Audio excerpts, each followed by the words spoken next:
Quand j'étais petit, j'étais très bagarreur. Premier sparring, je me suis éclaté le pied, je crois. Je savais pas mettre de middle et je mettais des coups de pied dans les coudes. Le moyen légal d'assouvir ta soif de violence. Avant, c'était ça. Je suis pas un Thaïlandais, moi je suis un Français qui fait de la boxe thaï. Je suis pas du tout passionné de la boxe thaï. Je suis passionné de la victoire. Je suis montpelliérain et parisien, je suis les deux. Je sais ce que je veux, mais je sais pas comment ça va se passer. Et le MMA, c'est mon futur. Moi, ma consécration de ma carrière, c'est avoir la ceinture de l'UFC. J'ai été champion du Lumpini, c'est juste une ceinture en plus. Alors 13 ans, peut-être, je regardais des combats de MMA avec mon père. J'aimerais avoir la ceinture des trois sports. Muay Thai, kickboxing et MMA. Et après partir à l'UFC. I don't try to ball, now I never fumble. I'm the MVP, now I feel like Russell. Feel like John Morant, need a triple double. Told him check the stats, yeah I got a couple. I don't try to ball, now I never fumble. I'm the MVP, now I feel like Russell. Yeah I need it now, told him on the lay. I've been moving dog, yeah I'm on the way. I don't hear the talk, don't care what they say.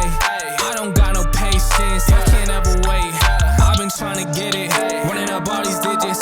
And I've been in the gym, I've been up doing minutes. I just put in that work, told them it's strictly business. And I see through the fake.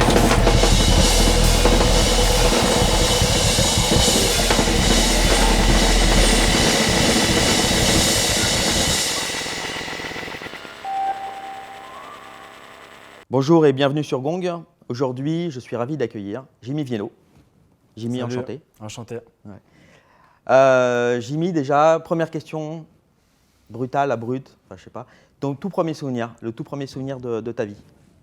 Dans la boxe, Non, de toute ta vie. toute ma vie. Ouais, comme ça, le premier, je te prends à brûle pour point, comme ça, c'est chaud, hein, je sais. Tu Hein. me prends un dépourvu là. Ah ouais, je sais que. Je dirais la première fois que j'ai mis les pieds dans une salle de boxe. Hein. Ouais. Voilà. Ouais. Première fois, premier souvenir, bon souvenir, une ambiance que je connaissais pas. Donc, Quel âge, c'était quand, c'était où? j'avais 13 ans et c'était à Montpellier, dans la salle de mon entraîneur qui est toujours le même. Et c'était là-bas, mes débuts, les premières fois que j'ai commencé, que j'ai mis les pieds dans une salle de boxe. C'était dans une petite salle dans mon quartier et puis ça a commencé comme ça. D'accord. Et tes tout premiers souvenirs, c'était quoi les sensations dès que tu es rentré, donc c'était à quoi, à 13 ans? T'étais, J'étais excité. ouais. J'étais excité parce que quand j'étais petit, j'étais très bagarreur. Et c'est la première fois que je pouvais m'exprimer dans ce domaine-là avec des règles structurées et sans qu'on me dise rien. Donc j'étais vraiment très excité. Et le cours, au début, je m'en foutais un peu. J'attendais que la fin, parce que mon entraîneur, il faisait tout le temps sparring à la fin. Et j'attendais que ce moment-là. Donc voilà, mes premiers souvenirs, c'était vraiment… j'étais très excité parce que j'attendais les moments pour tourner après. Et ton premier sparring alors? Premier sparring, je me suis éclaté le pied, je crois. Parce que je savais pas mettre de middle et je mettais des coups de pied dans les coudes. Et c'était la première fois que j'avais des douleurs comme ça. Et voilà. Mais sinon, j'ai grave kiffé, ça m'a accroché direct. Hein. Ouais. Comment t'en es arrivé là? Comment t'avais entendu parler de boxe thaï, Pourquoi d'ailleurs la boxe thaï? Est-ce que c'était juste la boxe, la baston? Alors moi j'ai commencé le judo à l'âge de 4 ans, jusqu'à 13 ans. Et après, il me fallait un sport plus complet. Et d'une part pour me canaliser déjà. Et après pour pouvoir mettre des percussions, parce que c'est vraiment ce que je kiffais. Et j'ai cherché le sport le plus complet légal qu'il y avait à l'époque, et c'est la boxe thaï. Donc le MMA n'était pas arrivé encore. Donc voilà, je me suis mis à la boxe thaï. J'ai trouvé un club qui était dans mon quartier qui venait de s'ouvrir. Mon entraîneur avait plusieurs salles en fait. Et il en avait ouvert une là et j'ai été direct. Et du coup, c'est comme ça que j'ai commencé. D'accord. C'est intéressant. Donc c'est le moyen légal d'exercer, enfin d'assouvir ta soif de violence. Au début, avant, c'était ça. Ouais. Ça. Il fallait en plus, j'avais pas trouvé ma voie, je savais pas quoi faire dans ma vie. Et le seul truc que je voulais être vraiment fort et que j'acceptais pas de perdre, c'était ça.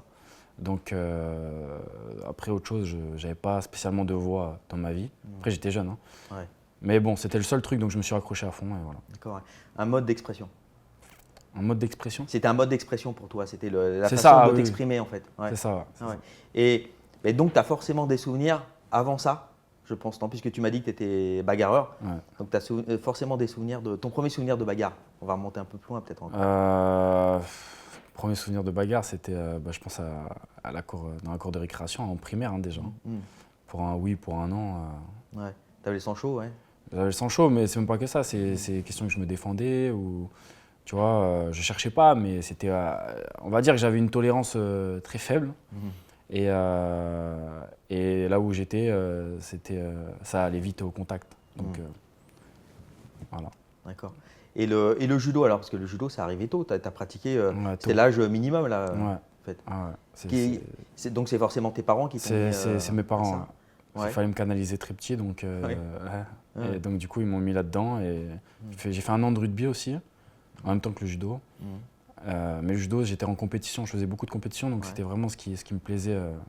Et après j'ai gravi les échelons et après, voilà. Après j'ai fait la boxe thaï à D'accord. l'âge de 13 ans. D'accord. Parce que tu cherchais, en fait, tu cherchais du combat complet déjà. Ouais.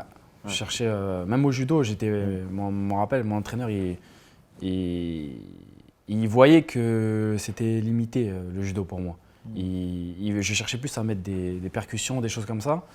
Donc j'ai fait jusqu'à ce que j'ai pu en faire. Et après, quand ça devenait trop pour moi, où j'arrivais plus à me contrôler, il fallait que je change de voie en fait.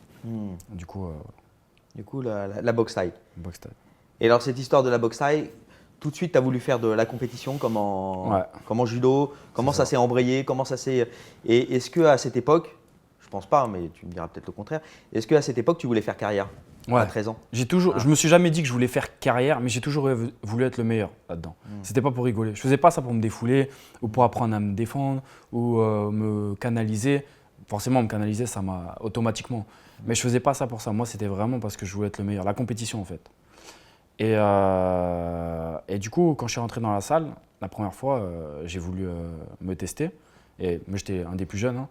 Donc j'ai voulu me tester. Et après, bien sûr, j'ai dit à mon entraîneur que je voulais faire des combats. Lui, il avait vu des aptitudes en moi où j'étais tout le temps à l'entraînement. J'étais assidu, j'étais très motivé et tout ça. Donc, il ne voulait pas que je fasse de pré-combat, d'assaut, des choses où c'est à la touche. Il voulait que ça soit très efficace, direct. Donc, j'ai attendu 2 ans, 3 ans et j'ai fait mon premier combat à 16 ans, où on avait le droit de faire des vrais combats. Et après, ça ne s'est pas arrêté, ça s'est enchaîné. D'accord. À 16 ans, c'était au KO donc. Ouais, D'accord. premier combat à 16 ans. Ouais. Et à l'époque, t'en gardes quel souvenir, toi? Cette excitation dont tu parlais au début, tu l'as toujours gardée? Elle a augmenté? Elle est toujours là? Je l'ai toujours. Ouais.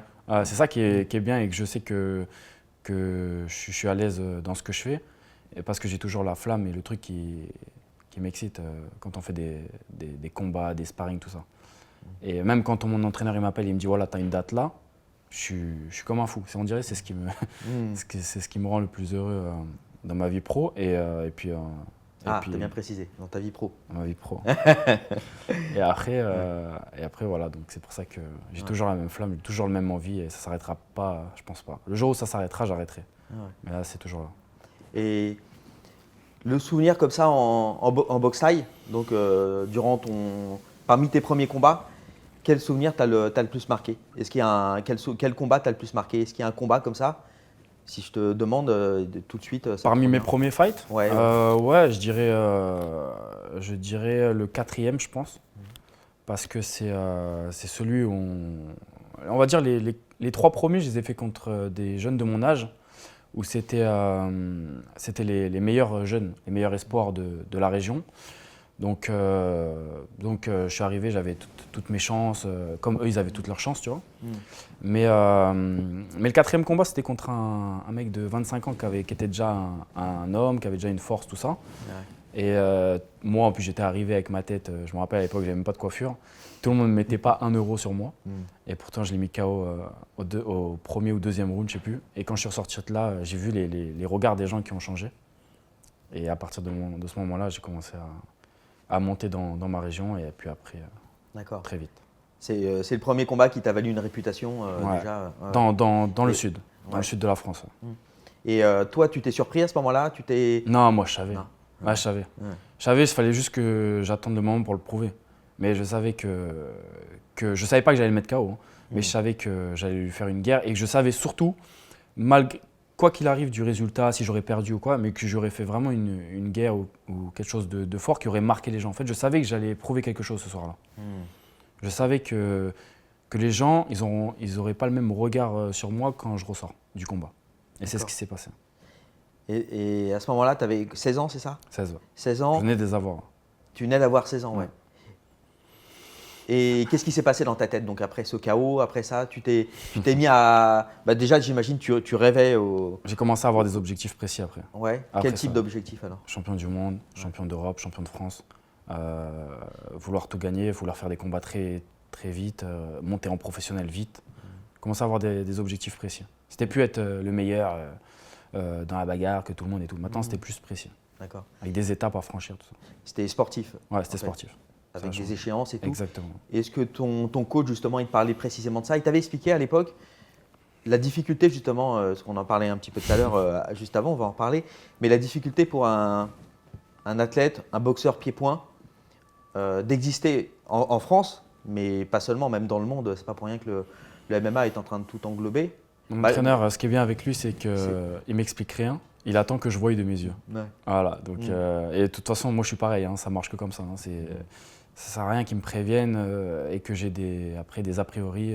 Ça se trouve, là pour moi, ça a été faux de la plupart des boxeurs. Maintenant, j'arrive à en vivre. J'arrive à être, par exemple, interviewé ou passer dans des médias qui n'ont rien à voir avec le sport de combat. Parce que la plupart des boxeurs n'y arrivent pas, en fait. Donc c'est pour ça que j'ai un petit peu réussi d'une part dans ce sport. Et mon entraîneur, il m'aurait peut-être dit au début, ouais, tu vas voir, ça va pas passer, personne va te voir et tout. Au final, c'est pas ce qui s'est passé. Donc voilà, ça sert à rien je pense, de trop prévenir les gens et tout. Après, c'est sûr, tu seras jamais millionnaire en boxe thaï, tout ça. Mais c'est une bonne étape, une bonne école pour franchir un cap. Mais en tout cas, il m'a pas expliqué. Il m'a dit, vois de tes yeux et tu verras. Voilà, c'est ce qui s'est passé. Et la boxe thaï, parce que ces premiers combats donc, que tu faisais, ou même en France, tous les combats qu'on peut faire, est-ce que tu es d'accord avec moi pour dire que c'est pas vraiment, même les combats pro, hein, c'est pas exactement de la boxe thaï, c'est-à-dire tu as des coups d'hier. Ouais, Et, après, c'est de la boxe, ça reste de la boxe pied-point. Ça reste de la boxe, c'est de la Mais boxe même thaï. le corps à corps, ils laissent pas trop travailler en corps à corps en France. Ça dépend des combats, arbitres, ça dépend des arbitres et ça dépend des… Parce qu'on a quand même des bons arbitres en France qui ont fait beaucoup d'accord. de stages en Thaïlande et tout. Donc ils sont quand Même même… qui ont été anciens combattants. anciens donc, qui combattants comprennent, et même qui ont fait beaucoup, qui sont vraiment formés. Mmh. Et donc on a de la chance au niveau des arbitrages, franchement ils sont bien. Et ils laissent quand même travailler le corps à corps. Moi j'ai pris des Thaïlandais relous au niveau du corps à corps et on a fait 5 rounds entiers de corps à corps des fois dans un combat. Donc ils laissent travailler. En fait à partir du moment où ça travaille, ils laissent. Après c'est pas comme en C'est Thaïlande. variable je trouve en fonction des arbitres peut-être. Et tu as peut-être, je pense que peut-être vu ton statut, effectivement, je pense qu'on te met des bons arbitres en général, et du coup, ça se passe peut-être mieux que. Peut-être. Ouais. Parce qu'il y a aussi une question de confiance. Ouais, je pense que tu as beaucoup d'arbitres, effectivement, qui ne sont pas forcément allés, qui n'ont pas vraiment été des grands compétiteurs, enfin, juste même des compétiteurs assez longtemps en Muay Thai, pour avoir confiance, enfin, il faut avoir confiance dans le combattant, parce qu'ils ont peur des blessures en France. C'est aussi le problème en MMA. Je pense qu'il n'y a pas besoin d'être compétiteur. Hein. Par exemple, Ouais. pour être entraîneur, il n'y a pas besoin d'avoir été boxeur avant. Moi, Tu penses Moi, mon entraîneur, il n'a jamais été boxeur. Ouais. Et pourtant, il est super fort. Plus fort que Oui. des entraîneurs qui Oui. ont été boxeurs. Non, il n'a jamais été boxeur pro ou Voilà. même pro ou même compétiteur, mais au moins il faut avoir boxé, tu vois, en salle, faut avoir. Avoir une expérience, bien sûr, oui. avoir une expérience dans ce domaine-là. Mais comme les arbitres, je pense que il suffit juste d'être doué dans ce que tu fais. Et ça fait la diff. Hein. Après, je pense au niveau de l'arbitrage, il y a des échelons à grimper. On va pas mettre un combat de champion du monde à un jeune qui vient d'arriver, comme dans tous les domaines. Donc je pense que c'est ça. Mais on est quand même bien. Dans ta carrière, donc, à partir de quand tu dirais que tu es vraiment devenu professionnel, tu as pu vivre de ton sport? À partir du moment où j'ai été payé. À partir du moment où j'ai été payé, j'avais 17 ans. Et donc je suis passé pro à 17-18 ans, je suis passé professionnel. Tu te souviens de ta première bourse? Ouais. J'ai touché, non, c'était à 16 ans, mon premier combat pro en Thaïlande. J'ai touché 1000 bahts. Combien ça veut dire 20 €, je crois. Ouais. Est-ce que c'est le. Tu as vécu en Thaïlande, toi? J'ai pas vécu, mais je faisais des allers-retours très fréquents. D'accord. Pour des tournois, donc je restais des 3 mois, 4, 5, 6 mois. Tu faisais tes camps, c'est ça de préparation là-bas? J'étais dans le camp, j'étais toujours dans le même camp. Le camp du père à mon entraîneur, qui était à Bangkok. Et avec beaucoup de Français, on est resté là-bas quelques mois. Eux, ils sont restés peut-être des années. Moi, je faisais des allers-retours. J'étais appelé moi j'ai eu la chance d'être appelé partout. Donc je faisais les combats, j'allais jamais juste pour l'entraînement. Je faisais les combats en Thaïlande, les tournois, je rentre en France, je boxe. Une fois que je suis appelé en Thaïlande, je repars en Thaïlande. J'ai beaucoup fait d'allers-retours comme ça. D'accord. Et ton premier voyage en Thaïlande? Mon premier voyage en Thaïlande, j'avais 16 ans. Et puis franchement, c'était dur. Hein. C'était très très dur. T'étais allé où là-bas? Comment ça s'était passé? J'étais allé dans conditions? le camp du père à mon entraîneur. J'ai été appelé pour un championnat du monde junior. Et puis j'ai dormi à la dure, hein, comme on connaît les camps en Thaïlande, hein, sur un lit en bois, un matelas très dur, levé à 5 heures, il faut aller courir du matin.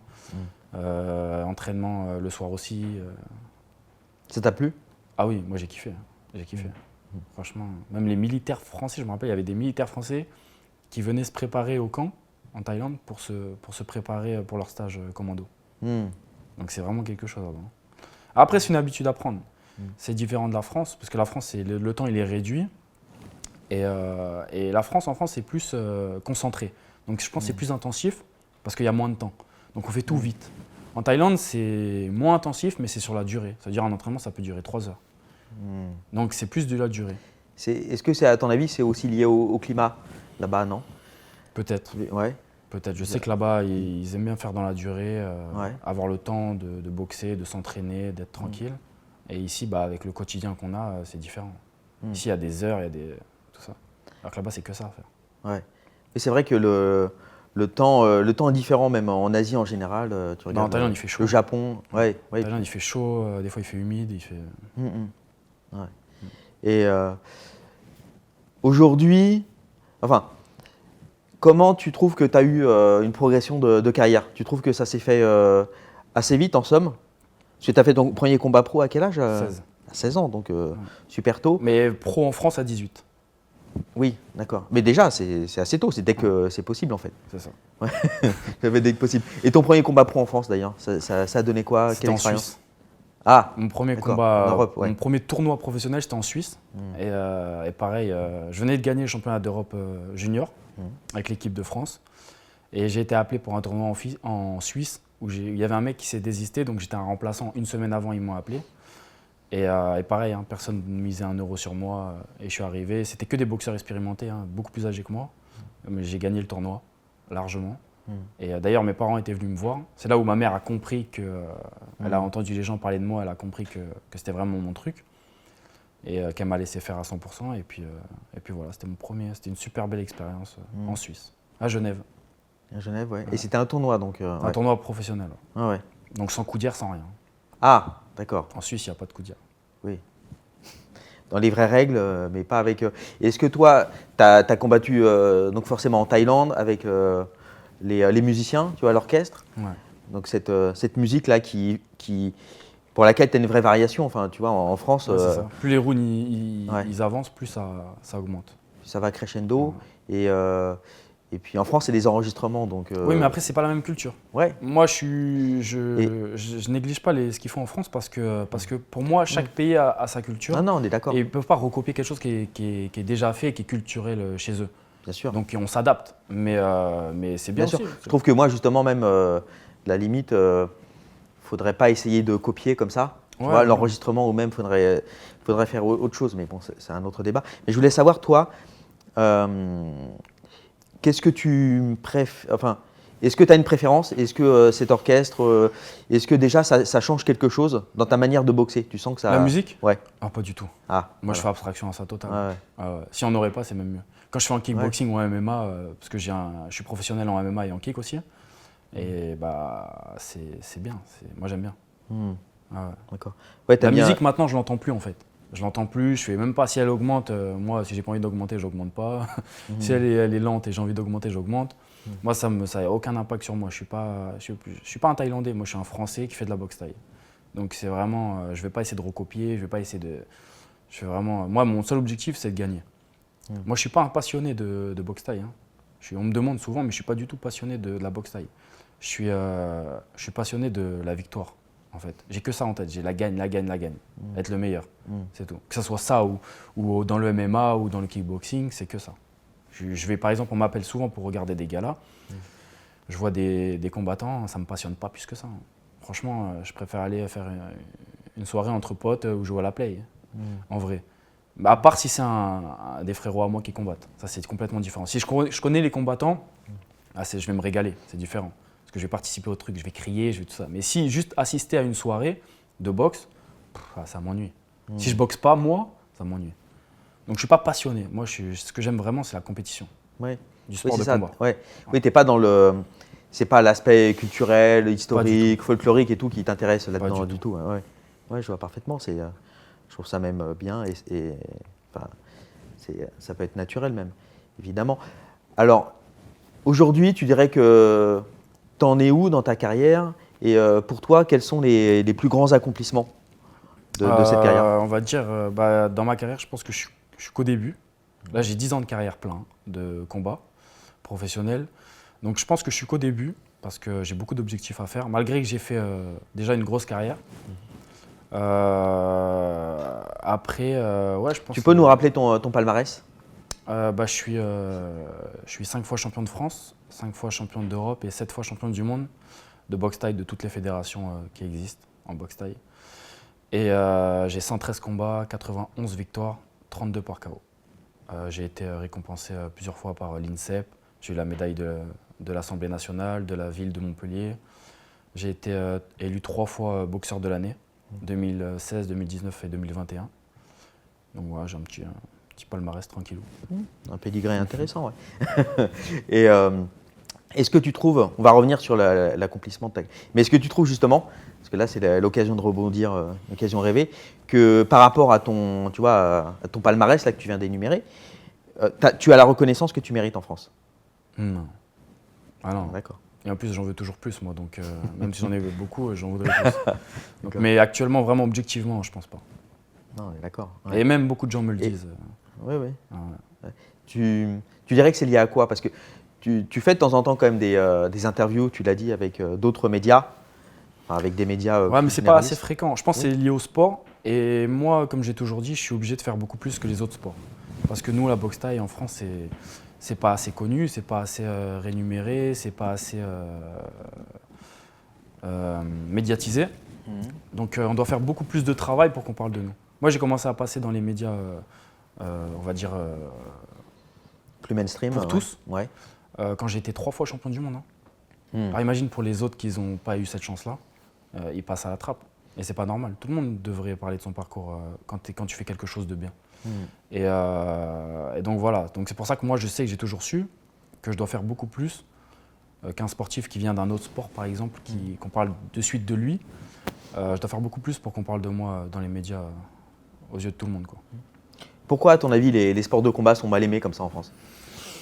Je sais pas, franchement, je voudrais pas faire de polémique ou quoi, mais je sais pas.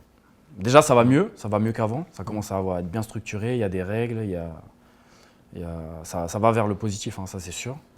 Même en plus avec l'aide de tous ces réseaux sociaux, tout ça, on poste une vidéo, on est notre propre média maintenant. Donc voilà, ça va beaucoup mieux. Mais c'est pas encore ça, je pense. Mais on va dans la bonne direction, c'est déjà pas mal. Et tu n'en as jamais parlé avec d'autres combattants et tout, parce que c'est vrai que tu as déjà le côté, le fait qu'en France, voilà, on le voit encore plus maintenant, le foot a tout ravagé, quoi. C'est comme si le foot avait, avait détruit tous les autres sports. Enfin, les autres sports n'existent plus. Ouais, ils ont pris beaucoup de place, mais après. Ouais. Et je voudrais juste qu'on reparle. Ouais, tout à l'heure, tu nous as dit que ta mère avait accepté. Ouais. Elle avait vu, donc c'était à tes 18 ans, hein, c'est ça? Ça. Et comment elle te voyait avant? Enfin, comment elle voyait cet acharnement pour la boxe et tout? En fait, moi, ma mère et mon père, c'est très différent, tu vois. Mon père, lui, il a déjà été dans les sports de combat. Il est un petit peu comme moi. Il a été bagarreur plus tôt et il a toujours été dans ce move-là. Donc, il fait quoi, lui? Lui, il a fait plein de trucs. Ouais. Ouais, il a fait trop de métiers.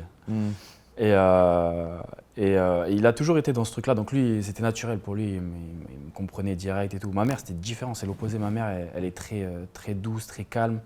Elle aime pas la violence, les sports de combat pour s'amuser tranquillou, tu vois. Alors quand je lui ai dit que je voulais faire vraiment ça et qu'elle me voyait dans les études et tout, alors que j'étais pas du tout bon, hein, contrairement à ma sœur, tu tu vois, qui est beaucoup mieux. Et moi, je dis, mais maman, je trouve pas ma voie, comment je vais faire dans les études, tu vois. Et mais si, essaye et tout, nan, et tout. Je fais ok. Dans ma tête, je savais que c'était mort. Donc, je l'ai prise avec moi dans mon premier combat professionnel. Et je lui ai dit, voilà, maintenant, c'est un challenge pour moi. Je sais qu'il faut qu'elle voie de ses yeux. Donc, elle s'est assise au premier rang. Et moi, j'ai fait une démonstration de fou dans ce tournoi-là. Alors que je n'étais pas favori. J'ai gagné le tournoi largement. Et elle a entendu les gens parler de moi. Parce que si c'est moi qui lui dis, je suis son fils, elle ne va jamais me croire. Mais si c'est les autres qu'elle ne connaît pas, qui parlent de moi, là, c'est totalement différent. Et elle a vu les gens parler avec moi, elle a parlé de moi, les gens prendre des photos avec moi. Elle a vu un truc, elle était choquée, elle n'a jamais vu ça. Elle a dit, peut-être qu'il y a quelque chose à faire avec lui maintenant. Du coup, elle m'a toujours poussé. Après, par contre, 100% après. Mon père, ma mère, ma petite sœur, 100% après. J'ai un gros soutien de ma famille. Que je sois à l'étranger, je ne sais pas où. T'es resté très famille, ouais? Très proche de ma famille. C'est une base fondamentale pour moi. Et même, par exemple, il y a eu des fois où je ne pouvais pas faire Noël avec eux ou fêter mon anniversaire avec eux. Donc mon anniversaire, ils le fêtent sans moi. Ils font une soirée et tout sans moi. Mais Noël et tout ça. Donc moi, ça m'affectait beaucoup. Mais eux, comme ils ont vu ça et que c'était important pour ma carrière, par exemple, j'avais des combats à la même date ou j'étais en régime ou tout ça, ils m'ont toujours soutenu et ils m'ont toujours poussé vers le haut pour que je fasse moi-même abstraction à ça. Alors que c'était dur. Et c'est dur aussi pour eux. Mais sauf qu'eux, ils ont une grosse force mentale et ils savent que c'est pour mon bien. Donc vas-y, on fêtera ça après, pas de problème. Donc franchement, c'est cool ça. T'es parisien d'origine, Ouais. t'es né à Paris. À Montreuil. Ouais. Et après, tu as déménagé donc à Montpellier. Tu restes tu restes parisien, tu restes attaché à Paris Moi, je suis beaucoup à Paris parce que déjà, je boxe beaucoup ici. Je donne des séminaires pas mal aussi ici. Et j'ai beaucoup les côtés interviews, tout ça sur Paris. Tout se passe ici un peu. Mais je suis quand même montpelliérain. Je suis montpelliérain et parisien, je suis les deux. Mais je suis montpelliérain quand même. Ouais, parce que vous avez déménagé quand tu avais 10 ans. Ouais, c'était tôt. Hein. Donc, ouais, assez tôt. J'ai grandi là-bas. Beaucoup de souvenirs avant. Et là aujourd'hui, tu as déménagé. Tu n'habites plus sur Montpellier. Raconte-nous où tu habites et pourquoi tu as déménagé comme ça. J'habite à Abu Dhabi maintenant et puis je combats pour le pays là-bas et je suis avec mon entraîneur et puis voilà, ça fait 1 an et demi que je suis là-bas et tout se passe bien. Ouais. Et comment ça s'est passé alors? Comment ça s'est… Écoute, c'est avec les résultats qu'on a fait et tout ça, et ils ont été intéressés. Abu Dhabi, ils recrutent beaucoup pas que dans la boxe, mais dans le foot, dans tout ça, des expatriés pour représenter leur pays. Donc voilà, ça s'est fait comme ça naturellement. Et on est parti vite. C'était en plein Covid, donc on est parti direct. Et après, voilà, depuis que je suis là-bas, j'ai fait 11 combats, je crois. Pas là-bas, hein, mais depuis que je suis sponsorisé par eux, 11 combats et voilà. D'accord. Alors, ils te sponsorisent, ils te managent aussi, c'est eux qui s'occupent de ta carrière pro? Non, pas du tout. C'est juste comme un sponsor. Mon manager, j'en ai deux. J'ai mon entraîneur, bien sûr, et j'ai mon manager qui est en Thaïlande aussi. Donc voilà, c'est eux qui s'occupent de… Eux, ça n'a rien à voir avec ma carrière. Cette nouvelle vie, là, depuis 1 an et demi, comment ça se passe ton quotidien? Là-bas, comment ça se passe? Le club, par exemple, dans quel club vous êtes? Nous, on est dans un club avec beaucoup de boxeurs, avec des autres d'ailleurs, tout ça. Ouais. C'est une écurie en fait internationale qu'ils ont constituée. Hein. D'accord. C'est ça. Ouais. Et puis ça se passe très bien. Là-bas, je suis vraiment très focus. J'ai que l'entraînement à faire. Donc 6 heures par jour, 3 heures matin, 3 heures l'après-midi. Et après le week-end, il y a Dubaï à côté. Voilà. Mais je commence à avoir un bon petit réseau pour les interviews, tout ça. Donc c'est pas mal. Je me fais voir aussi là-bas. Ouais. Ça commence à être bien. Mais là-bas, c'est plus focus sur l'entraînement quand même. C'est plus calme qu'ici en France. Ouais. En France, je suis sollicité de partout et tout. Là-bas, c'est tranquille. D'accord. Surtout quand tu reviens en France, c'est sur des périodes courtes, donc j'imagine que tu condenses. C'est condensé à mort. Ouais. Et tu es toujours en relation avec la fédération, donc pour le statut justement d'athlète de haut niveau, hein, c'est ça, ouais. C'est ça, ouais. Ah ouais. Toujours. Ouais. Et même eux, ils prennent des nouvelles de moi souvent. Même en étant à Abu Dhabi, j'ai boxé pour l'équipe de France déjà encore. Donc on a des très bons rapports, ça se passe très bien. D'accord. Tu es un des ambassadeurs en fait de la FFKMDR en quelque sorte, non? J'essaye de l'être en tout cas, au mieux que je peux. Ouais. Et comment tu vois sur la longueur, alors on va parler après de l'aspect sportif, Mais ton installation, par exemple, à Abu Dhabi, là, tu te vois habiter longtemps là-bas? Comment ton Moi, avis, c'est ça au peut se feeling. passer? Moi, je Ouais. me pose pas de questions. Chaque jour est différent, c'est vraiment au feeling. Du jour au lendemain, je peux partir, je peux aller ailleurs, dans un autre pays ou rentrer en France. Je sais ce que je veux, mais je sais pas comment ça va se passer. Donc on verra au feeling. On verra. D'accord. En fait, tu vas aller au plus haut niveau avec par le N'importe biais où, du mais combat. exactement. Ouais. N'importe où, mais au plus haut niveau, au meilleur pour moi. Donc je veux que ça soit une évolution. Je me dis pas que je vais rester là-bas, je me dis pas que je vais partir, on verra. Tu as fait pas mal de. Enfin, au niveau des combats, ça donne quoi? Tu as fait autant à peu près de combats de kick que de boxe thaï. Et dans quoi tu préfères boxer, toi, en général? Non, j'ai dû faire une trentaine en kick, Ouais. donc 90 à peu près en boxe thaï. Et un seul en MMA. Ouais. Et j'aime bien les deux. Bah, de base, la boxe thaï, bien sûr. Mais le kickboxing, je suis à l'aise maintenant en anglaise, tout ça et tout. Ouais. Donc j'aime beaucoup le kick aussi. Et le MMA, c'est là où c'est mon futur. Donc franchement, je commence à être bien à l'aise au niveau du sol, de la lutte, de tout ça. Je m'entraîne avec des champions là-bas. Donc franchement, c'est super. Le MMA, c'est arrivé comment? Et voilà. Comment c'est arrivé, le MMA, tout simplement? Dans ma tête, en fait, c'était déjà là. C'était déjà là. C'est juste que déjà, à la base, c'était interdit ici, les compétitions, en France. Mais j'ai toujours voulu en faire. Hein. Ça ne m'aurait pas arrêté. J'ai toujours voulu, après, être dans le MMA. Pour moi, ma consécration de ma carrière, c'est avoir la ceinture de l'UFC. Hein. Clairement, c'est le seul truc que je pourrais arrêter tranquille après. Si j'ai pas ça, je ne peux pas arrêter tranquille. Alors que j'ai eu des... Tu la défends au moins une fois que tu l'as. Oui, on ne peut pas dire j'arrêterai, bien Oui. sûr. On veut toujours plus. Mais je peux être plus D'accord. tranquille dans ma tête. Ouais. Alors que j'ai eu des grosses récompenses. Par exemple, en Thaïlande, j'ai été champion du Lumpini. C'est le plus gros stadium en Thaïlande. On n'est que 5 étrangers au monde dans l'histoire de la boxe thaï à avoir cette ceinture. Pour les passionnés de boxe thaï, c'est un truc énorme. Ouais, c'est l'équivalent pour moi- du titre mondial pour la boxe Pour thaï. moi, Ouais. c'est juste une ceinture en plus. Alors que celle de l'UFC. Même quand j'étais champion du monde, hein. J'étais content de l'avoir pendant un jour. Et après, je voulais la deuxième, je voulais la troisième, je voulais pas m'arrêter. Alors que la ceinture de l'UFC, c'est différent. Et pourquoi justement l'UFC, on sait, parce que c'est la plus grosse organisation. Donc Et c'est même, là. c'est arts martiaux mixtes. Ça veut dire Ouais. que quand tu as la ceinture du UFC, c'était considéré comme le meilleur combattant de tout sport confondu. Donc ça, c'est magnifique. Ça. Le MMA, donc, ton premier souvenir, tu as dit que ça faisait longtemps que tu pensais à ça, que c'était toujours dans un coin de ta tête. Mais ça vient d'où alors? Alors ça vient je sais même pas d'où ça vient. Je sais juste que quand j'étais plus jeune, vers 13 ans peut-être, je regardais des combats de MMA avec mon père à l'UFC. Sur RTL9, ça passait à l'époque, je crois le dimanche, 22h45, un truc comme ça sur RTL9. J'étais avec lui et on regardait ça. Et j'étais comme un fou. J'étais comme un fou, je me voyais dedans. Déjà petit. Donc pour te dire un truc précis, je ne saurais pas. Mais ça a toujours été là. D'accord. Et tu avais conscience que, en ayant fait, parce que tu as un background de judo aussi. Ouais. Effectivement, Au niveau de et la lutte, ça m'aide. Je pars pas de zéro. Hein. Au niveau de la lutte, Ouais. je suis à l'aise grâce à ça. Hein. Tu penses que justement, si tu n'avais pas eu ce background-là, ça aurait été faisable? Oui, tout est possible, Oui. bien sûr. Ouais. Plus de travail, mais tout est possible. Alors comment ça se passe l'entraînement aujourd'hui? Est-ce que tu veux continuer ces deux carrières? Parce que c'est quand même bien différent. On va en parler justement. Là, je suis en train de faire la transition. Ah, ouais. Mais quand j'ai quelque chose de. Parce que là, je suis au One. Oui, J'ai signé oui. au One FC. Ouais. Donc, c'est la meilleure organisation mondiale de pied-point. Et ils sont très bons en MMA aussi. Et je vais me lancer d'abord là-dedans en MMA.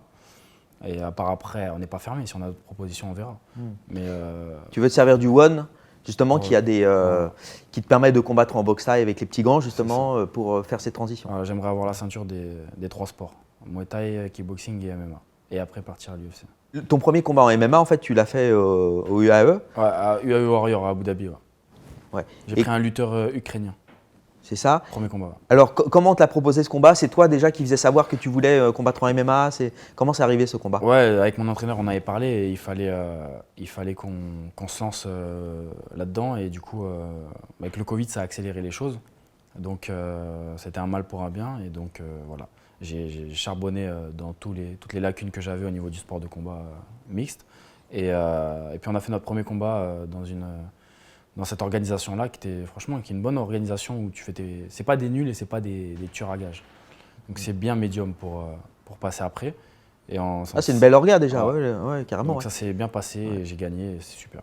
C'était où et comment, quelle différence toi tu as ressenti par rapport à des combats plus conventionnels pour toi, comme en boxe thaï ou en kick? Tu as senti des différences, même dans l'organisation, enfin de l'ambiance générale? L'organisation, non, parce que j'ai boxé dans toutes sortes d'organisations dans ma carrière. J'ai boxé vraiment partout. Mais au niveau ouais, c'est une autre ambiance même. Hein. C'est un autre style de combat, c'est un autre striking, c'est un autre tout. Je peux pas boxer en boxe thaï ou en kickboxing de la même façon que je suis dans la cage en pied-point. Pas boxer pareil. Donc c'est différent, il faut s'adapter et ça a bien marché. Et comment tu as fait justement cette préparation? Sur combien de temps? Avec ton entraîneur, qu'est-ce que vous avez mis au point, tu vois? Comment tu t'es entouré? Donc j'étais qu'avec lui à la base, on ne connaissait pas grand monde. On a cherché les salles de MMA. On s'est renseigné, il y avait un autre Français qui était là-bas, c'est devenu mon coach de MMA. Et puis Tu voilà. peux nous dire qui c'est, ouais? Il s'appelle Rachid. D'accord. Rachid, il était entraîneur au Tristar. Il vient du Tristar de chez Georges Saint-Pierre au Canada. D'accord. Donc ça s'est trouvé par hasard et puis on a bien matché ensemble. Et franchement, même mentalité que nous, il est super.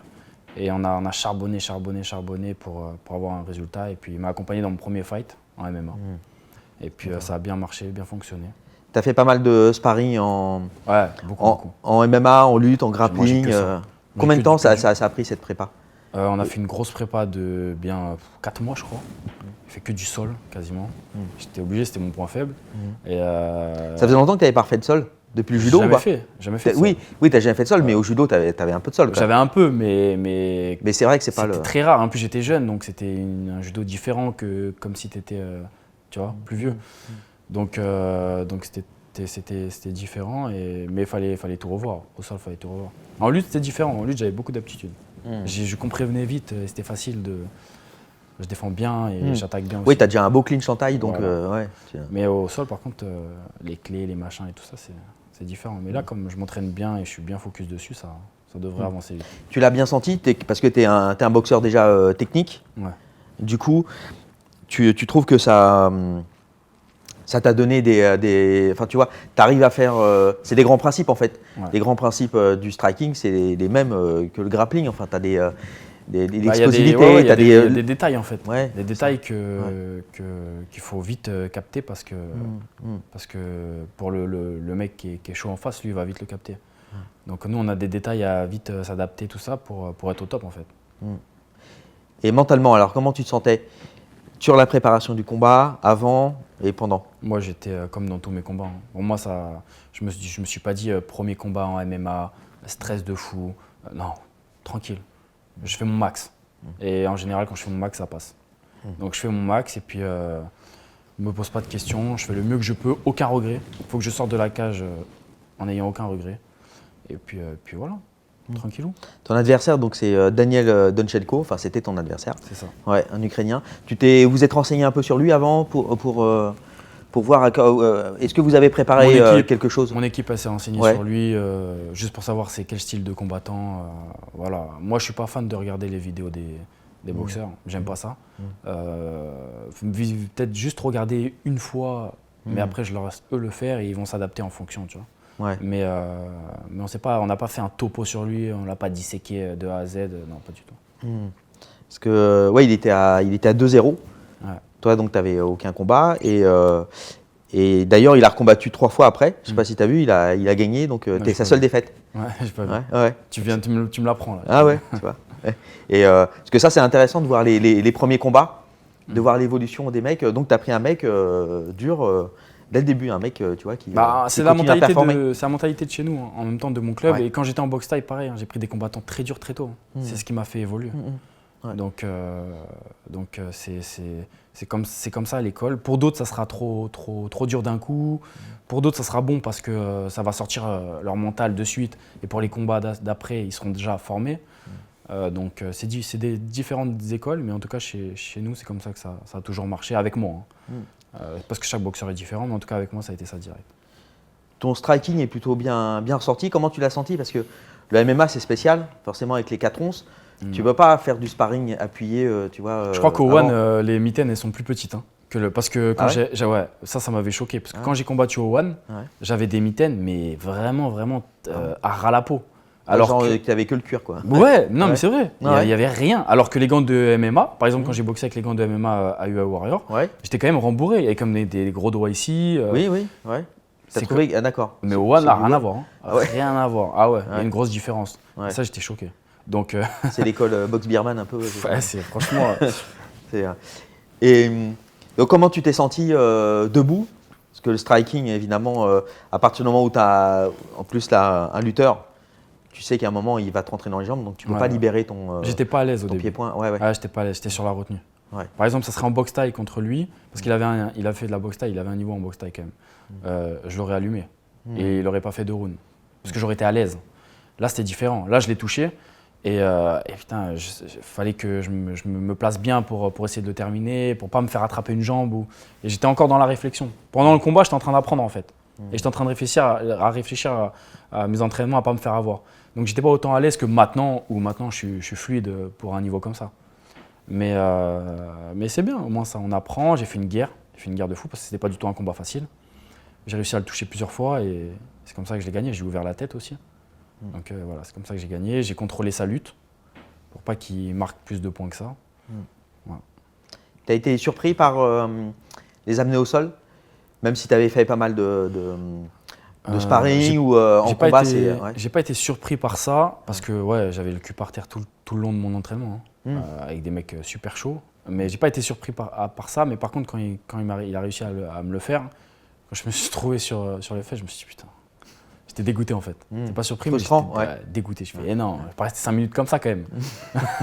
Donc fallait que je m'en sorte. Hein. Ouais, ouais. Et tu disais que tu n'aimais pas voir les combats, mais tu as revu quand même ce combat, tu l'as revu un peu. Non, jamais. Non. J'ai jamais revu Ouais. mon combat. J'ai juste vu, parce que j'avais une équipe de caméramans qui me suivaient pour ma préparation la dernière semaine, donc j'ai juste vu la finale de la vidéo et il y avait des passages du combat. Ouais, Mais je ne l'ai pas vu en entier.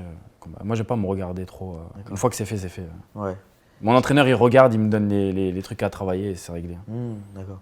Tu as vécu le truc de l'intérieur de toute façon et tu veux Ouais, rester voilà. comme si tu voulais rester sur ça. Ouais. Ouais, je reste sur ça, sur les sensations.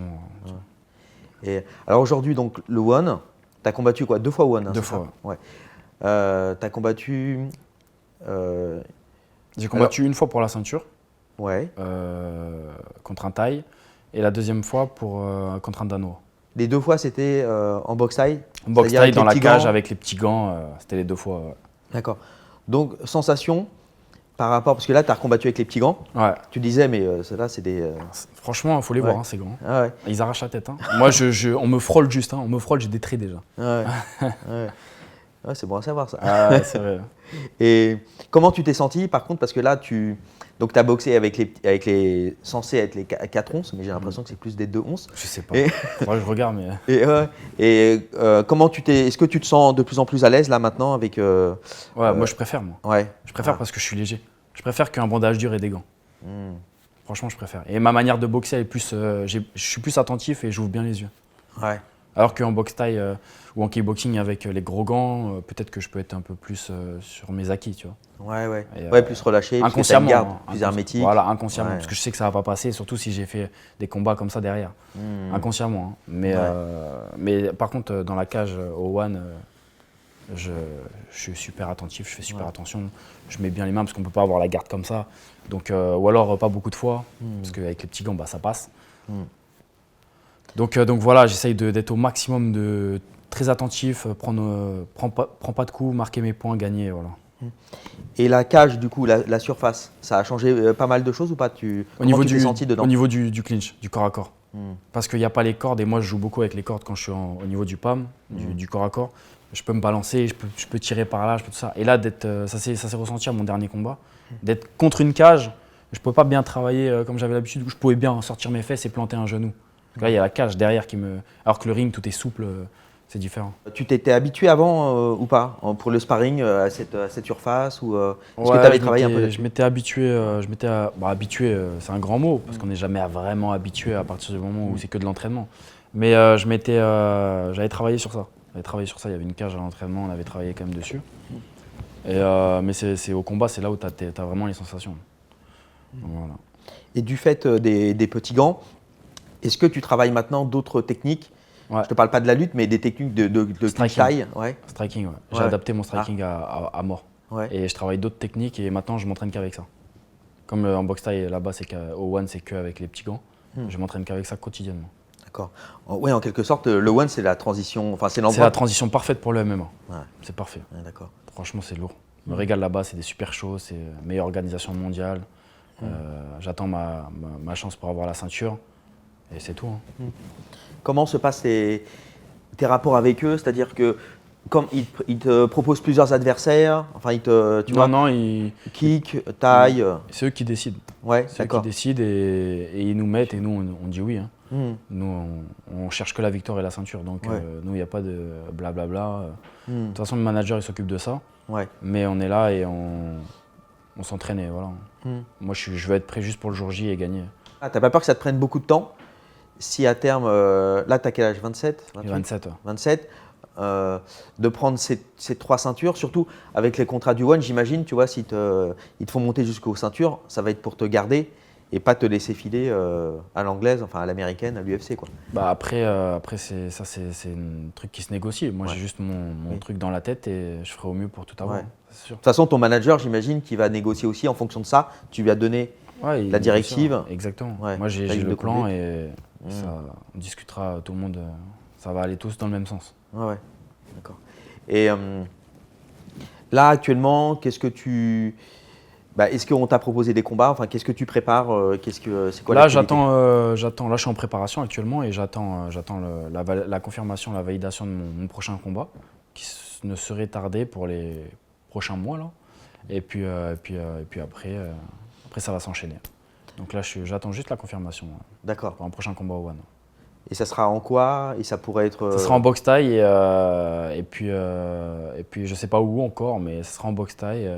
Peut-être la chance pour la ceinture ou peut-être ce sera le combat d'après, mais je sais que je suis pas loin. Mais en tout cas, c'est à moi de jouer et de faire mes résultats. Et si je gagne, ça sera rapide. Est-ce que là, tu disais que tu étais en préparation. Est-ce que par contre, pendant ta prépa, là, on est d'accord, c'est un combat en boxe taille, tu fais pas de sol, lutte? Si. Ah, Si, mais c'est adapté. Par exemple, je fais pas que ça. Je fais plus de préparation dans le domaine où je dois combattre. Mais je maintiens tout quand même. d'accord. Je fais Tu tout, continues tout. ta progression. Ouais, dans obligé. le reste, Ouais. ouais. Si je stoppe Ouais. tout pour un combat de boxe taille, non, ça n'a plus de sens. Non, on est Il d'accord. faut que j'adapte. Si je fais un combat MMA, ça sera 20% de boxe taille, de préparation, et 80% de MMA. Je fais un combat en kick, ça sera la même chose. Et je fais un combat en boxe taille, ça sera 20-30% de MMA. Et le reste en boxe taille. J'adapte beaucoup dans ce que je fais, mais j'arrête rien. Et est-ce qu'à Abu Dhabi, tu as tout sous la main? En termes d'infrastructure, j'imagine que oui. Ouais, j'ai tout. Mais en termes de sparring, tu vois, de matériel humain, est-ce que tu as tous les sparring pour le sol, la lutte? Il Ouais, il y a tout. Ouais. J'ai de la chance, c'est qu'à Abu Dhabi, Dubaï, il y a énormément de combattants qui viennent exprès justement dans les gyms pour réussir et se faire voir. Parce que là-bas, il y a un gros moyen pour se faire voir. Et l'UFC organise aussi beaucoup à Abu Dhabi. Hein.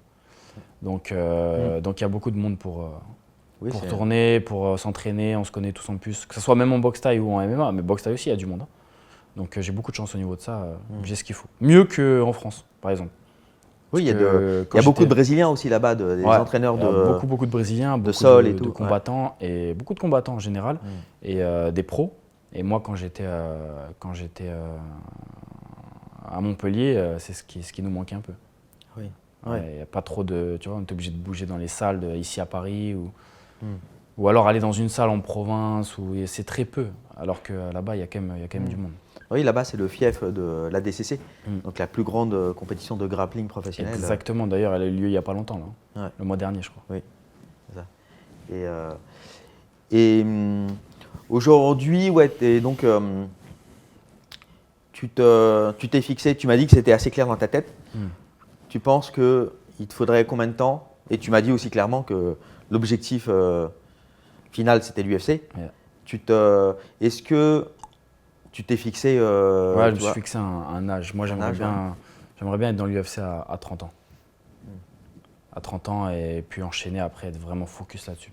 Mais avoir signé à l'UFC à 30 ans, ce serait bien. Je serais prêt. Ouais. Ouais.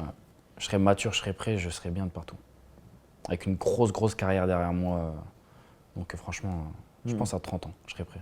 Ouais, je pense que ça serait pas mal. Est-ce que tu suis l'actualité justement de ta catégorie et justement quelle serait ta catégorie? Parce que ton poids actuel, tu combats en combats- 72,5 mais en… Non, je combats au one, je suis à 70. À 70 au Je suis à one. 70 et ma catégorie actuelle, en pied-point, sera entre 70 et 73 Ouais. pour les titres mondiaux, pour tout ça. Mais à l'UFC, ça sera 70 kilos. 70, ouais. 70. Parce que ton poids ordinaire, c'est combien? Là, je suis à 77, 78, peut-être 79 même. Et je serai à 70 kilos jour du combat, tranquille. Et en plus, au one, il y a le contrôle d'hydratation. C'est-à-dire qu'il faut être au poids et hydraté. T'imagines, c'est ça, j'avais jamais fait ça de ma vie. Ouais. Donc à l'UFC ou dans une autre organisation, ça devient plus facile s'il n'y a pas le contrôle d'hydratation. Ouais. Et oui, ils font ça pour que les gens combattent plus dans une Qu'ils ne font pas de catégorie cutting, logique, que ce soit moins de la naturelle. triche, Ouais, ouais. qu'il n'y ait pas de cutting. En fait, ils veulent la santé des combattants, ce qui est très bien. Mais du coup, ça rend la chose… au lieu de perdre du poids trop longtemps à l'avance, tu es plus à ton poids et après tu descends petit à petit. Et donc pour le MMA, c'est complètement différent. Ouais. Oui, l'UFC, les mecs, c'est des gros cutters justement. Ouais. T'as pas peur justement parce que déjà, c'est des gros cutters, mais il y a aussi des gros lutteurs. Forcément, c'est… Non, la Américains. préparation, elle sera différente. Ouais. Il y aura plus de travail en puissance, plus de muscu, plus de lutte, plus de tout ça. J'adapterai. Hein. D'accord. au C'est fur et à juste une mesure. adaptation, Ouais. c'est tout. Si je ne vais pas faire énormément de muscu si j'ai un combat en taille derrière, ça sert à rien.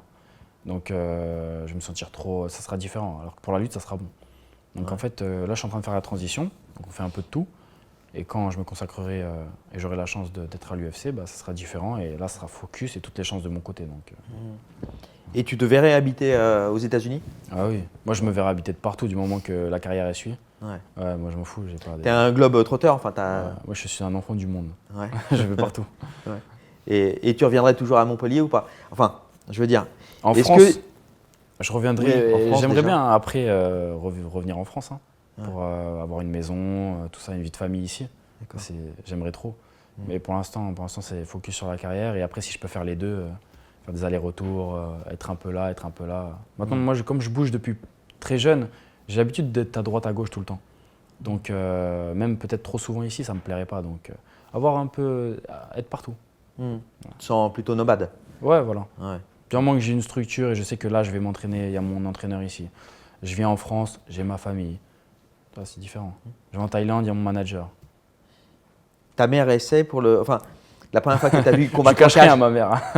parce que là maintenant, le ring c'est déjà une chose, mais la cage, ça lui fait pas peur encore Ah, plus elle déteste. Elle déteste. avec les frappes au sol et tout, Elle tu vois. déteste ça. Ouais. Mais grâce à moi, Mais ton père adore. mon père, il adore et grâce à moi, il kiffe maintenant. Ouais. Ouais, ça lui fait aucun… Maintenant, elle veut juste que je gagne. Elle veut juste que son fils y gagne, c'est tout. Cage, ring, tout ça. Elle est souvent venue à tes combats ou pas? Ouais. Ouais. Ouais, les deux. Mes parents, ils sont souvent venus avec ma petite soeur aussi à mes combats. D'ailleurs, ma mère, quand elle me voit boxer, elle est souvent assise au premier rang. Personne ne peut me voir boxer, elle se lève, elle crie. Mais c'est bien, elle est à fond dans le truc et c'est cool de ouf. Et qu'est-ce que tu penses? Il y a pas mal de combattants, même de Français qui ont atteint le haut niveau en pied-point, pareil, qui veulent se mettre au MMA. J'en avais parlé, il y avait Sami Sana aussi du One, et ou Doumbé par exemple. Et est-ce que tu as suivi un peu pour Doumbé? Est-ce que tu as suivi un peu, puisqu'il fait ça plutôt Ouais, j'ai pas suivi leur T'as pas truc. suivi, ouais. Non, moi, je m'intéresse pas aux autres. Oui, de toute façon, ouais, ouais. ouais. Moi, je suis focus T'es sur moi. ouais. Après, je m'intéresse à eux et encore, que si je dois les boxer. Sinon, chacun sa route et que le meilleur gagne. Ouais, c'est bien, je trouve, comme état d'esprit. Ouais. Et de façon générale, tu as dit que à la fois la boxe, ça fait partie, c'est une partie énorme de ta vie, mais tu as dit tout à l'heure que c'était, tu avais bien fait la différence, hein? Ouais, ma vie pro. Ouais, voilà, c'était les meilleurs moments de ta vie pro, c'était, tu fais bien justement la part des choses, toi? Ouais, je fais très bien la part des choses. Justement, pour pas regretter après. J'ai toujours eu ma carrière à haut niveau, intensif, et à côté ma vie de jeune. Toujours profiter de ma vie de jeune, après les combats. Donc il faut juste bien structurer, bien cadrer tout ça. Par exemple, pendant une préparation et un combat, je sors pas et je bouge pas une oreille. Je suis très sérieux, je suis très attentif et je fais pas un seul écart. Par contre, une fois que le combat est passé, là, tous les jours, je profite. Tous les jours, je sors, je vais voir mes amis, j'ai une liste à faire, les restos que je dois manger, je fais tout. Et là, après, comme ça, je profite bien pendant une semaine, 10 jours. Et après, je suis content de revenir en préparation. En fait, je fais des cycles. Et j'ai toujours fait que ça. Donc, je ne suis pas trop longtemps en vacances et je ne suis pas trop longtemps en préparation. Il faut que ça bouge vite, en fait. Et c'est comme ça que j'ai mon équilibre et que j'ai toujours profité de ma vie de jeune. Je suis sorti en boîte très jeune alors que j'étais professionnel très jeune. Ça ne veut rien dire. C'est juste que j'ai su faire la part des choses. J'ai un combat dans 3 semaines, je suis en pleine préparation, je ne vais pas aller en boîte. Même si je ne bois pas, je ne sors pas. Je reste focus, je regarde mon petit film et je vais dormir. Par contre, une fois que le combat est passé, là je vais profiter, je vais à droite à gauche avec la famille, je vais voir mes potes, je fais tout. Je fais ma vie de jeune en fait, j'essaie d'avoir un équilibre. Pour pas que j'arrive à 40 ans et que j'arrive et que je me dis j'ai fait quoi de ma vie à part la boxe? Non. Et j'ai comme beaucoup de sportifs qui arrivent à un certain âge, qu'ils arrêtent et qui découvrent plein de trucs et après ça peut mal se finir. Moi, j'essaie d'être malin sur ça et de pouvoir tout profiter. Comme ça, quand j'arriverai à la fin, je serai prêt pour quelque chose d'autre. Très vite, tu as compris que c'était une des clés du succès, ça? D'être rigoureux, enfin méthodique, mais en même temps pouvoir décompresser. Ça dépend des gens. Pour moi, c'est ce qu'il me faut. Ouais. Ouais. Moi, je ne regarde pas ce que les gens font, mais je sais que pour moi, c'est ce qu'il me fallait. Je peux pas… ça va me rendre fou si je m'entraîne, par exemple, 6 mois d'affilée sans prendre une pause. C'est trop pour moi. Il faut que j'ai une pause de 1 à 2 semaines tous les mois. Parce que ça me fait du bien et c'est important pour moi. Et je suis super motivé pour revenir après. Alors que si j'ai pas ça, eh je serai complètement déséquilibré. Et pareil à l'inverse, hein. Si je suis trop longtemps en vacances, moi ça me saoule, j'appelle mon entraîneur, c'est quand il y a un combat. Hein. Parce que c'est plus moi. Ça y est, j'ai passé mon cap de vacances, j'ai passé une semaine, 2 semaines, il faut vite que je revienne au charbon là. Parce que sinon c'est pareil, c'est plus dans le milieu, on part dans un autre truc. Voilà. Le combat le plus dur de ta vie, ça serait… Le plus dur, on va dire, le plus dur quand je suis sorti du combat où j'ai eu vraiment mal, j'ai eu 2 bonnes semaines à m'en remettre, j'ai eu de la fièvre et tout, tellement que j'avais mal. Et on m'a poussé en chaise roulante, c'était contre un Thaïlandais. Et je l'ai boxé 3 fois. Et j'ai boxé une fois à 19, une fois à 20 ans. Et les 2 fois, il m'a cassé le genou. Et j'ai terminé jusqu'à la fin, le combat. Mais j'avais la main cassée, j'avais le genou cassé, j'avais le tibia ouvert. C'était un combat très très dur. Et la 3e fois, j'ai gagné, largement. Mais on va dire ces 2 premiers-là, surtout le premier combat à mes 19 ans, le mec, il avait déjà 30 ans. C'était un Thaïlandais très solide, très dur. Quand il te tape, ça fait mal. Et quand toi, tu le tapes, ça fait mal aussi. Donc ça c'est cool. Et ouais, je suis sorti de là, j'étais cassé de partout. J'étais pas bien. Et t'as combattu combien de temps après? J'ai recombattu un mois après. J'ai recombattu direct. Ouais. Et j'avais encore mal, de mon combat d'après, j'avais encore mal de l'autre. Ouais. Et t'es suivi un peu comme ça, justement médicalement, mais parce que vu que tu es à Abu Dhabi là-bas, c'est sérieux ou pas à ce niveau-là? Ouais, c'est sérieux. Ouais. Je suis suivi au niveau des… Il y a pas mal de Français qui ont des institutions dans le médical. Et j'ai de la chance d'être… ils me suivent, ils suivent ma carrière. Donc j'y vais quand je veux et c'est super. Franchement, ils prennent soin de moi et tout. Là, dernièrement, j'ai reçu un coup à l'œil. Ça s'était infecté, tout ça, dans un combat à l'entraînement, un petit sparring. Et du coup, fallait que j'aille là-bas. Ils ont bien pris soin de moi, franchement. J'ai été voir aussi un mec pour les semelles là, donc j'en avais jamais eu de ma vie et maintenant je suis bien. Ouais. Donc, franchement c'est cool. Et en France aussi j'étais bien suivi, j'avais mon petit staff médical, franchement c'était cool. T'es du genre à faire des gros sparring ou pas? Ça dépend, ça dépend de ce que mon entraîneur il me dit. Il y a des jours pour les gros sparring, il y a des jours pour des sparring techniques, il y a des jours pour quand tu reviens d'après, pour recommencer ta prépa, tu fais des sparring pour t'amuser. Il y a plein de sparring. Mais dans la semaine en général j'ai un dur et un tranquille. Est-ce qu'il y a certains combats dont tu es le plus fier? Ouais, beaucoup. Pas par rapport au titre ou à ce que j'ai ramené, mais par rapport à la dureté du combat. Ou peut-être au début je perds et puis je reviens après. Beaucoup franchement. Il y a plein de combats. J'ai fait beaucoup de guerres moi, où j'ai été sonné, je suis revenu. Ou alors je gagne et après il y a un truc qui se passe dans le combat où je perds et après je regagne. Ça fait pas mal franchement. Il y en a un qui sort parmi tout cela Maintenant, là que je réfléchis maintenant, c'était au Raja en Thaïlande. J'ai boxé un Thaïlandais très chiant à boxer. Et c'était comme ça. Lui, moi, lui, moi, lui, moi. Et à la fin, j'ai gagné. C'était pour mon 3e titre de champion du monde. Donc tout le long de combat, ça se suivait. C'était la guerre. Et c'était une vraie guerre. Et après, on est ressortis tous les deux cassés. et j'ai gagné. J'ai gagné parce qu'au cinquième round, je l'ouvre ici. Et du coup, j'ai gagné. C'est le petit détail qui a fait que. Tu avais affronté Doumbé, Cédric Doumbé. C'était au Glory, hein, ouais, c'était au Glory. C'était au Glory. T'as fait plusieurs combats pour le Glory, hein. Ouais, mais contre Cédric, on m'avait appelé une semaine avant, j'étais en remplacement. En plus, lui, il boxe sur 77. Lui, c'est un gros lard. Moi, j'étais arrivé à 70 kg, pas du tout la même catégorie. Ouais. Donc du coup, mais bon, j'ai fait une vraie guerre, j'ai fait mal aussi. Donc le public, ils ont kiffé. C'était un combat bien, c'était un bon combat. Et ouais, parce que là, en MMA, puis qui s'y est mis, il combat en 77.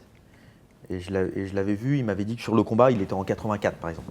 Déjà, dès le jour du combat, il était en 80. C'est un gros, lui. Il avait repris. Ouais, c'est. Et qu'est-ce qui. Tu nous as dit qu'au niveau professionnel, ça serait la ceinture de l'UFC, ta plus grande consécration. Sur le plan privé, toi, tu te vois comment après, tu veux fonder une famille, tu penses à ça déjà et tout. Ouais. Moi, je veux être champion dans tous les domaines. Ouais. C'est-à-dire, je veux une vie de famille, je veux des enfants, je veux que ma vie pro, ça marche, tout. Le tout. Et par contre, tu sais pas, enfin tu sais que tu voudrais finir ta vie en France ou à l'étranger. Tu as dit que tu étais un enfant du monde. Je sais pas. Tu sais pas en fait. Où je serais peut-être dans les deux. Peut-être l'été ici et en France et l'hiver de la France en Thaïlande peut-être. Ou en Amérique, je sais pas où. Mais j'aimerais tout avoir plein d'expériences et après je choisirai. D'accord. Écoute Jimmy, je vais te relâcher, Merci à toi. Parce que tu as des obligations. Et puis c'était un plaisir d'être là. Idem. Et je pense que c'était un plaisir pour tout le monde. Merci Jimmy, merci, à bientôt à vous tous. Abonnez-vous, mettez la cloche, enfin tous ces trucs-là, c'est super important. Jimmy, d'ailleurs, tu as une. Attends, avant de se quitter, tu as une chaîne. J'ai une chaîne YouTube. Donc il faut aller sur sa chaîne, allez découvrir. S'il vous plaît. Ouais. Allez liker, pouce bleu. Voilà, allez voir, il y a des reportages, vous allez en apprendre plus sur lui. Et vous allez le voir justement à l'entraînement, comment ça se passe, là, tout ce dont on a parlé. Exactement, il y a des bons backstage. Directement, ouais, et des belles images et tout. Donc, merci Jimmy, écoute, je te relâche pour de bon cette fois et à bientôt. Ciao, bye. Merci à toi, on est ensemble. Super.